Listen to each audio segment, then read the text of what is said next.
James should be All right, ready. Abdul, can you hear me all right? Yes, I'm just gonna put All this right. up. All right, Coach, if you want to give a opening statement and then we'll go into questions. And center you there. All right, appreciate it. Yes. All right, good morning. Thank you for having me on today. Always great to get a game underneath our belt, so we can see where we at as a unit and see where we at as a position group. It's even better when you can start the season with a win, okay? Because whether you win or lose, there's always things to improve on. As for the tight end and the fullback room, this past weekend we had 4 tight ends, 1 fullback that saw game action. A few of those guys also contributed on special teams, which I'm excited about. This week, another great opportunity to compete against a very good football team. With that being said, open it up for questions. All right, if you have questions, raise your hand and we'll go down the row. First question, Abdul, is from John Steppe. Hey, Abdul, how are you? How you doing, John? Good. Good to see you. You So as well. obviously a really productive day for the tight end room, but is there anything in particular that you want to see improve from week 1 to week 2? There's always room for improvement. I think, we can be better in the run game, just being very detailed in what we're trying to get done in terms of the line of scrimmage, and also in the passing game. I thought we left a couple of plays on the field. So there's a few things we would love to do even better, but the great thing is we get a chance to go back out and improve on those things. So obviously the run game and also in the passing game and just all facets of the game. We got guys also playing special teams. So that's a big part of what we do here at Iowa, offense, defense, and special teams. So anytime our guys on the field, we want to execute at high level. And we're always pushing the standard in terms of how we improve on a consistent basis in all areas of the game. All right, next question is from Scott Docterman. Hey, Abdul, how's it going today? Going well, Scott. Good. I wanted to ask you about the schematic challenges that Iowa State presents with their 3-3-5 3-3-5, and the way they play their safeties just a little bit differently than everybody else. What does that do for your group, especially in the running game, where they seem to be coming from a lot of different directions?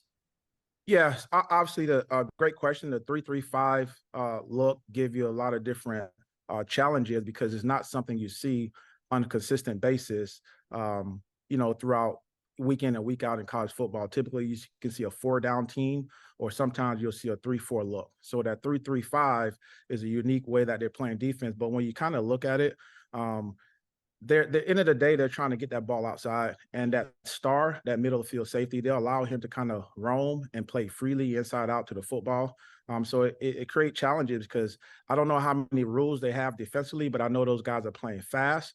Those guys are playing physical and getting up the field, and they're trying to create seams in the offense, which is always a challenge. So what we got to do is get on the tape, putting a great plan together, and it comes down to Saturday going out and really trying to execute it at a high level.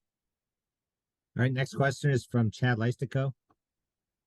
Hey, Abdul, just following up on Scott's question there, excuse me. You said they're trying to push the ball outside. So what does that mean for your tight ends? I mean, do they need to, beat some double teams this week? What's the best way to kind of loosen up that 3-3-5 in your opinion with your position group? Yeah, great question. Well, whether you were playing against a 3-3-5 defense, a 3 down front, a 4 down front, 5 guys on the line of scrimmage, or 6, at the end of the day, it's going to come down to our technique and our fundamentals, right? We got aiming points we need to get to. We got to take great first steps. We got to know, okay, is it inside zone? Is it slant? We got to know what we're trying to accomplish in the grand scheme of things. But when it all comes down to it, it's man on man, one guy versus the next guy on the line of scrimmage or in the pass game. And it's just executing what we do best. Playing with great pad level, taking a great first step, and having a great finish. So at the end of the day, we can't cloud those pitches up. They do a great job of that, of clouding those pitches up, so you don't really know what guys are going to be. But you just got to look at the picture in front of you and take a great first step and finish your play. And end of the day, it's going to come down to how we play technically and fundamentally, and how we finish plays. And at the end of the day, it's going to be a really intense environment. So we got to kind of play fast, play physical, get a great start, okay, but improve on all the things that we wanted to improve on the week before. All right, the next question is from Adam Jacoby. Hi, Coach Hodge. How are you doing today? Doing well, Adam. So we've heard a lot of respect from Coach Ferentz about the tight end room, holds that unit in a lot of high regard. So when you're bringing in a guy like Eric All, is it just as simple as having 4 tight ends you trust is better than 3, or is there something that he was bringing that was unique to the unit that helped enhance the group in a way that the incumbents maybe weren't as capable of? Yeah, I think I understand your question. I'll state first. Getting Eric All here was a huge plus for us. Not only he's a great individual on and off the field, but he's a really good football player. He plays the game the right way. He's smart. He plays the game physical, and he's a team player. And from day one, our guys, really took ownership and accepting him into the group, and he's hit the ground running. He's bought into everything that we set the standard that we set for the room and for our entire football team. That's offense, defense, and special teams. If you looked at last week, you got a guy that's starting on punt return, and he's also starting on kickoff return. So that will tell you a lot about him. Now, as far as the tight end room, the standard has always been set. Whether I'm in the room, Coach Brian Ferentz is coaching the room, LeVar Woods is coaching the room, Eric Johnson's in the room, or Reese Morgan's in the room. The standard have always been set. It's our job as position coaches to uphold that standard, to push this thing forward, make sure these guys are getting better on a consistent basis.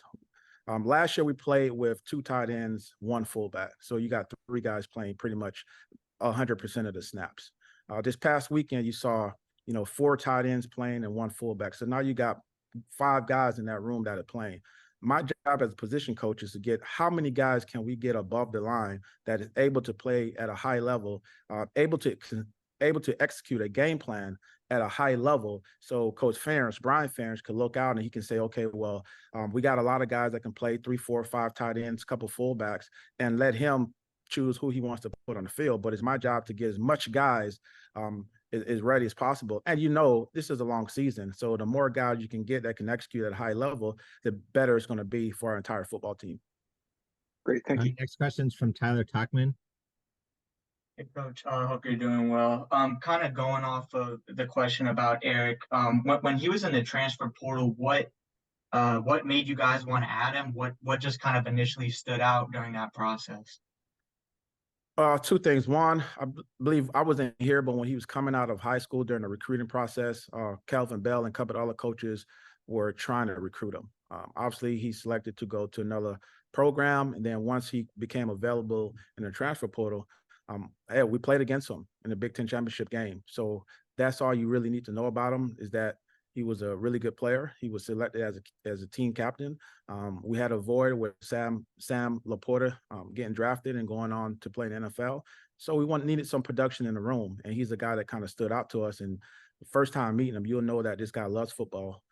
This guy is a smart football player, and he's a team player. He's a guy that you definitely want to get in that room to push the pack and keep doing what we're doing as far as the tight ends, the offense, and the defense and special teams. All right, Coach, next question is from Mitch Fick. Hey, Coach, what are you seeing from Hayden Large at fullback, making that transition? It sounded like he was making progress in the summer and getting to fall camp, but what did you see on Saturday from him as well? Yeah, Hayden's an individual that came into our program from Dordt University, got an opportunity this spring to move from tight end to fullback. And ever since he's done that, he's been doing a tremendous job for us. I think the first thing you got to do is to be fluid and be willing to move. Maybe it's a position change. Maybe it's playing instead of playing a Y, you're playing an F, right? So at the end of the day, are you a football player? And I think Hayden is a football player. He's a guy that we looked at and say, hey, man, this guy likes to run. He enjoys hitting guys, and he's physical, and he's a learner. So let's try him at the fullback spot, and he's been doing a really great job. And whether Hayden's playing the entire game or maybe he gets a few plays here or there, he's not complaining on the sideline. He's just waiting for his number to be called, and he's going to go in the game and execute. All right, Coach, next question is from Elliot Clough. Coach, so of course, right now we're going to be talking a lot about guys like Eric All, Luke Lachey, but when you're looking down the line at some of these younger guys like Zach Ortworth and Grant Leaper, obviously none of the freshmen played in that first game, but are any of these guys sticking out as maybe the guy who could be next, or that have really impressed you so far? Obviously, Grant being fairly new to the sport, but any of these guys really impressing you so far that are younger that fans might not know of quite yet? Yeah, you skipped over a couple of names. I'm gonna throw out. Addison the Stringer has been doing a really great job. This is his second year in the program. He traveled with us last year as a true freshman, and he's been doing a really great job for us. So he's a guy that's been playing special teams, but also have been playing in certain a few different packages this past weekend, and he's continuously doing a great job. So we'll try to add to his load a little bit more as we go forward, but we really feel great about him. Steve Stilianos, he's not a young guy, but he's kind of newer to our program, came in here as a transfer, and he's our most improved guy, I keep saying, from last year to this year. And you saw him last week in our 13 personnel doing a great job, and he'll continue to do so. Now, in terms of the incoming freshmen, Grant Leaper and Zach Oatworth. Zach Oatworth is a guy that's been traveling with us. We travel with 6 tight ends. That can tell you kind of where he's at. I think he's going to be a guy that's going to be a really great football player for us. Obviously, he's got a guy like Luke, Eric All, Steve Stilianos, and Addison the Stringer that he could get a great example from and learn from, but he's a guy that will continue to improve. Grant Leaper, having one year of basketball, he's primarily been playing basketball in high school.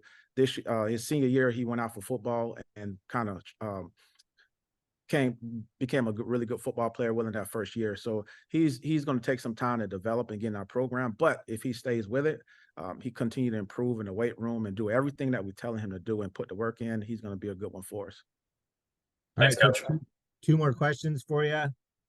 First one is from Chad Leistico.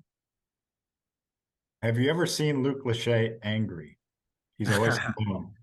And does he play mean on the field at all? Yeah, I have.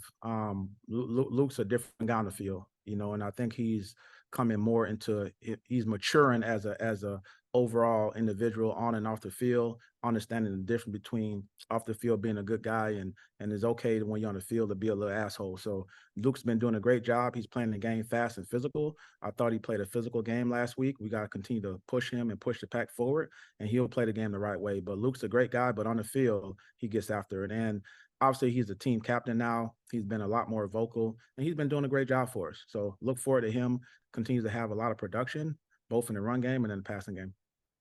All right, Coach, last question for you is from Scott Docterman. I wanted to ask about 14 personnel. I don't think I've ever seen that before. And I think now, granted, you guys have run a lot of 23 personnel where you've had a traditional fullback in there, but last week you had Eric in that F position. What did you say? What did you see when you first saw the alignment or the amount of personnel? What did you think? And is this something that you think is a winning type of formation for you going forward? Yes, great question. When it comes down to it, I think our goal in every personnel group is to get our best guys on the field at one time. And just so it happened, I think in that position group, getting 4 tight ends on the field work for us. And I think there's a lot of things that we can do. And there's some things that the guys do naturally.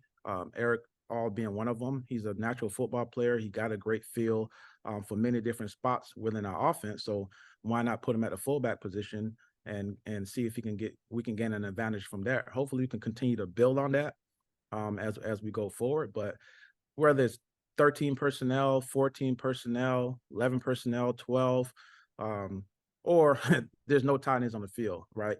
We just got to get guys that's ready to go. And that's up to Coach Brian Ferentz and let him make the decision on what personnel grouping is going to be on field. My job is to get those guys ready to go. Their job is to be ready to go. All right, perfect. Thank you for your time, Coach. Appreciate it. Thanks for having me.